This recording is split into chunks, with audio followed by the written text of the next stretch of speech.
Владивосток, Чита, Улан-Удэ, Красноярск, Новосибирск, Уфа, Ижевск, Севастополь. 6 апреля в Международный день спорта одновременно в 8 городах России стартовала акция под названием «Стань рекордсменом АССК». Участниками флешмоба стали студенческие команды педагогического университета, среди которых профессионалы, спортсмены-любители, а также сторонники здорового образа жизни.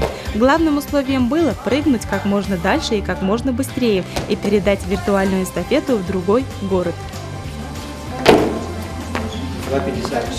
Прыжки – это было у нас желание пропрыгать как можно больше километров, и чтобы каждый город отпрыгал свою дистанцию, и мы соединили это в большую длинную дистанцию, которую напрыгали без студентов в Международный день спорта. Отметим, Уфа принимала эстафету от Новосибирска, а свой прыжок общей длиной больше, чем 68 метров, передала Ижевску. И данный флешмоб – первая ступень масштабной акции Ассоциации студенческих спортивных клубов, призванной к популяризации комплекса ГТО. В дальнейшем будет проведена серия флешмобов, посвященная другим нормативам комплекса.